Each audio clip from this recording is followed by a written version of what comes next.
përket daljeve ose personave që kanë gjithashtu edhe në listra gjatë zgjedhjeve të shkurtit të 2025 dhe që pastaj kanë rikandiduar për zgjedhjet e dhjetorit të 2025.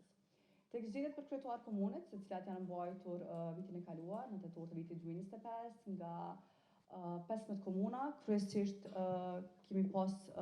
gruat kanë kandiduar vetëm në 15 komuna, ndërsa në 23 komuna tjera nuk kemi pasur asnjë grua kandidate për kryetare komuna dhe në bazë të përqindjes delse i kemi pasur vetëm 10% gra të nominuara dhe të kandiduara nga ana e subjekteve politike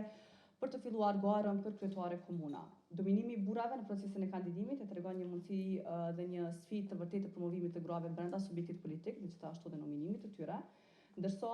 grafi i dytë, i cili tregon pas zgjedhjeve ku kemi 37 kryetar komunash burra të zgjedhur nga qytetarët dhe kemi vetëm një grua kryetare të një komune dhe tregohet se performanca e ulët në shumicën e rasteve është një mungesë mbështetjes reale, po nuk mund të themi që është mbështetje reale e qytetarëve, nuk është vullnet i qytetarëve, por është çfarë ju është servuar qytetarëve, andaj edhe kjo reflekton edhe në procesin pastaj të rezultateve. Kandidimet e subjekteve politike dhe mbështetja elektorale i kemi listuar subjektet politike nga sa gra kanë nominuar në këtë drejtim. Prin subjekte politik AK-ja dhe PDK-ja, të cilat kanë kandiduar nga 3 gra për kryetare komuna në zgjedhjet e kaluara lokale dhe pastaj vjen numri tjetër, ku kandidatët burra kanë marrë gjithsej 98% të votave të përgjithshme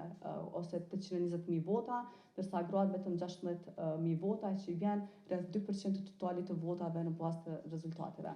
Përveç përfaqësimit të ulët dhe kandidimit, gratë kanë edhe 2 sfida tjera të cilat përballen, që është mungesa e theksuar e mbështetjes nga ana elektoratit, si dhe mungesën e mbështetjes nga subjektet politike, që është një temë tjetër e cila kërkon mjaft vëmendje, me që besojmë që e gjithë procesi fillon nga vetë subjektet politike, ne përmendëm edhe më herët kuotën, mirë po kuota është një bazë nga në të cilën nuk mund të bijem, por vullneti politik është ai që mund ta çojë përpara. Edhe në ligjin për barazi gjinore, edhe në pjesën e ligjit të zgjedhjeve, thuhet se barazia gjinore atëherë arrihet kur kemi përfaqësim 50-50 të barabartë, ndërsa 30 që është minimumi nga i cilin ne nuk mund të bijem poshtë, mirë po zakonisht shkohet në minimum nga ana e subjekteve politike. Dhe nga nominimet nuk kemi vazhduar më shumë me prezantim tek pjesa e kandidatëve gra, me që kanë qenë vetëm 20, ndërsa ju në analizë keni edhe të dhëna tjera të disagreguara. Mirë po tregohet se përfaqësimi i grave për kryetare komuna është kogja simbolik dhe është kogja jo proporcional ndaj kandidimit me burra dhe është shumë larg arritjes barazisë gjinore në këtë drejtim. Barriera të ndryshme vazhdojnë edhe brenda strukturave të subjekteve politike për avancimin e grave në këtë drejtim, si dhe në pozita vendimarrëse edhe brenda subjektit, edhe gjithashtu edhe brenda komunave në të cilat veprojnë subjektet politike. Shumë shpesh është diskutuar edhe vitin e kaluar që 20 gra të cilat kanë qenë në 15 komuna duke garuar si kryetare komunash, kanë qenë pikërisht në komuna që kanë pas mundësi shumë të vogla për të zgjedhur si kryetare, andaj kjo ka shkuar gjithashtu edhe me përfaqësimin e votës në të njëjtin drejtim, sepse subjektet politike aty ku i kanë bastionet më të forta, ku e dinë që kanë elektoratin më të organizuar, e dinë që marrin më shumë vota, zakonisht kanë nominuar emra të burrave për kryetar komuna dhe nuk kanë nominuar gra në këtë drejtim. Andaj dhe në komunat kryesore, në komunat e mëdha, kemi pak gra që kanë kandiduar në këtë drejtim, kryesisht kemi në komunat të vogla dhe komuna më të shpërndarë ku partitë nuk e kanë shumë të fortë bastionin e marrjes së votave. Zgjedhjet për kuvendet komunale është një sfidë tjetër, me që muajt e fundit në kuadër të projektit kemi takuar pothuajse me gra asambleiste dhe burra asambleista në 25 komuna të Kosovës, me të cilët kemi diskutuar edhe sfidat për fushatën zgjedhore dhe pas të zgjedhjes së tyre me sfidat të cilat ballafaqohen në komunat e tyre specifike dhe në Kosovë janë të ndarë 942 ulëse për të gjithë këshilltarët lokal për 38 komunat e Kosovës, ku për këto 942 ulëse kanë ngaruar 5302 kandidat gjatë fushatës zgjedhore, ku kanë qenë të nominuara 37% gra dhe 63% burra, pra e shohim edhe një herë se maksimumi që keni me fal gjatë krejt prezantimit që shkon te gratë është deri në 38%, nuk e kalon 38% dhe është minimumi në 30%. Dhe shohim se dominimi i qartë i burrave në ofertën politike, pavarësisht se ekziston kvota gjinore, mbetet shumë e zbet edhe shumë minimale në këtë drejtim. Këtu kemi listuar listat të cilat subjektit janë certifikuar pranë Komisionit Qendror Zgjedhor, listat të cilat i kanë dërguar, e shohim që vetëvendosja prin me 38% të emërimit të grave për këshilltare lokale, vazhduar nga PDK-ja me 37, LDK-ja 36, AK-ja 35, edhe kemi listën serbe me 41% të nominimit të grave për këshilltare lokale në këtë drejtim. Nëse e shihni, kemi lëvizje shumë të vogla brenda subjekteve politike, pra e shohim që kjo është edhe një model i standardizuar brenda subjekteve politike për nominimin e grave. Pra gjithmonë shkohet 1/3, 1/4 në listat, kur i shikoni edhe listat e subjekteve politike, e shihni që është çdo e treta është grua apo çdo e katërta, pa edhe vetë rreshtimi brenda subjekteve politike është i njëjtë, është si një politikë e heshtur brenda të gjithë subjekteve, një narracion që po i ndjekin vazhdimisht në disa palëzgjedhje. Përfaqësimi gjinor nuk është izoluar pa vetëm një subjekt, por është në të gjithë sistemin partjar. Kjo pastaj fillon edhe nga kryetari, nënkryetaret dhe anëtarët e tjerë duke u shpërndar në forumet e subjekteve politike. Andaj besojmë që rritja duhet filloj pikërisht nga praktikat e brendshme partijake, në mënyrë që pastaj të jetë edhe më prezente tek qytetarët dhe të kenë mundësi të votojnë në mënyrë të barabartë burrat dhe gratë. Numri i grave bartësit të listave, e dim që bartësit e listave zakonisht marrin pjesën e përgjithshme të votave sipas ligjit të zgjedhjeve, mirë po në 10 komuna nuk kishte asnjë grua bartëse të listës në këtë drejtim, ndërsa në 28 komuna ishin të renditura gratë 57 herë si bartëse të listës, ku prin komuna e Prizrenit, Deçanit, Prishtina dhe pastaj vazhdon nga Zoguj Potoku, Istoku dhe Klina, si komuna të cilat kanë pasur gra të renditura si bartëse të listës. Pra dhe kjo është një mundësi shumë e mirë për subjektet për të emëruar më shumë gra si bartëse të listës, sepse sigurohet vazhdimisht pjesa që gratë jenë pjesë këshillave lokal, këshilltarëve lokal në qeveritë lokale, mirë po e shohim që edhe këtu ka pasur sfida në këto 10 komuna për të emëruar gratë në këtë drejtim. Numri i anëtarëve të zgjedhur rrjedhimisht pas zgjedhjeve të tetorit është disavantazhi në vota, ku gratë mbeten dukshëm më pak të votuara në krahasim me burrat, pse ajo është i ofruar. Kompenzimin e mandate përmes kvotës gjinore, ato arrin një nivel më të lartë të përfaqësimit përtej kvotës për të marrë pjesë në qeverisjen lokale, si dhe suksesi i zgjedhur është i kushtuar kryesisht nga sistemi, me që një pjesë e madhe shkon edhe me pjesën e kvotës gjinore. Shumicën e komunave përfaqësimi i grave sillet rreth pragut minimal 30 deri në 38% të zgjedhurave dhe tregohet se progresi në përfaqësimin e grave nuk është ende i konsoliduar, pra nuk është edhe përfaqësimi i barabartë të gjitha komunat e Kosovës. Në komunat më të mëdha kemi gra më shumë që zgjedhen me votë drejt për drejt, sesa në disa komuna më të vogla ku hin në funksion më njëherë kvota për të përzgjedhur gratë si këshilltare lokale. Nuk po shihet shumë mirë grafi, paska ikur për shkak të ngjyrave në prapavi, mirë po janë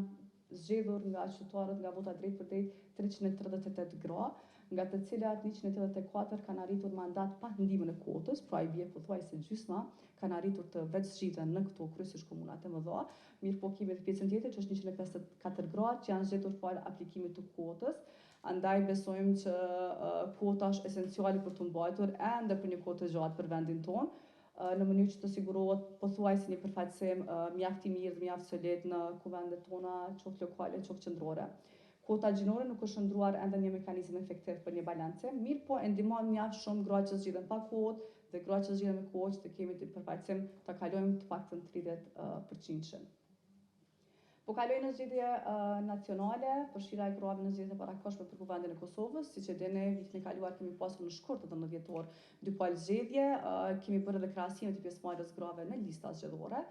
që kanë qenë nga subjektet politike, në një kohë të gjatë punojmë dhe bashkëveprojmë mjaft mirë me subjektet politike, me të gjitha subjektet, dhe gjithmonë është kërkesa jona që të kalohet kvota, me që nuk kemi nevojë gjithmonë të kemi mekanizma detyrues dhe obligues të kemi një përfaqësim të barabartë, me që një nismë e tillë nuk kërkon ndryshim ligjor, është vullnet politik subjektit. E dim që ka sfida ndonjëherë edhe për të përmbushur listat, ka sfida në renditjen e numrave, në renditjen e emrave, janë plotësisht të kuptueshme. Mirë po, nëse vullneti politik e kalon vullnetin e ligjit për të mirë, atëherë besojmë që do të jetë edhe një ndryshim pozitiv në vendin tonë. It is an honor to address you today on an issue that lies at the very heart of democratic development, the meaningful participation and representation of women in political life. This report is very timely,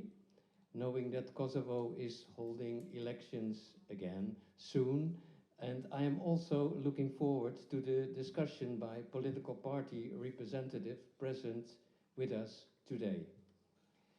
I'm eager to know more about the findings of the report on the 2025 local and parliamentary elections in Kosovo, an evidence-based reflection of both the progress achieved and the challenges that remain. While women continue to participate actively and competitively in political processes, structural barriers still prevent full and equal representation in decision-making institutions. And let me tell you, this is not just the case in Kosovo, but in many countries worldwide, also in the Netherlands. This is precisely why donor support for initiatives of this nature remains not only valuable, but essential. Supporting research, monitoring, advocacy, and institutional dialogue on gender equality, as well as gender equity, strengthens democratic accountability. It enables us to move discussions on women's participation away from assumptions and into the realm of evidence, policy, and measurable reform. Reports such as this provide policymakers, political parties, election institutions, and civil society organizations with the tools needed to identify gaps and design targeted interventions. I do hope that the recommendations made by Democracy for Development in this report, based on the research work, will be taken into account by all parties involved in the political field. Democracies are strongest when all citizens, women and men alike, are equally represented, equally heard, and equally empowered to shape public life. We should also recognize that legal quota, while important, cannot be the final destination. They are an entry point, not the end point of equality. Sustainable progress requires investment in leadership development, political mentoring, civic education, institutional reform, and the transformation of political culture itself. In this regard, partnerships between international donors, local institutions, women-led organizations, and civil society remain indispensable. These partnerships create spaces where women's voices are amplified, where future leaders are supported, and where democratic standards are continuously strengthened. This report reminds us that genuine equality is not achieved solely through formal inclusion, but through meaningful influence and equal opportunity within political processes. Our support should be seen as an investment in democratic resilience, institutional credibility, and a more inclusive future for Kosovo. Allow me to conclude with this. Advancing women's political participation is not only a gender issue, it is a democratic imperative. It is about ensuring that institutions truly reflect the societies they serve and that future generations inherit a political culture built on equality, fairness, and representation. Thank you very much.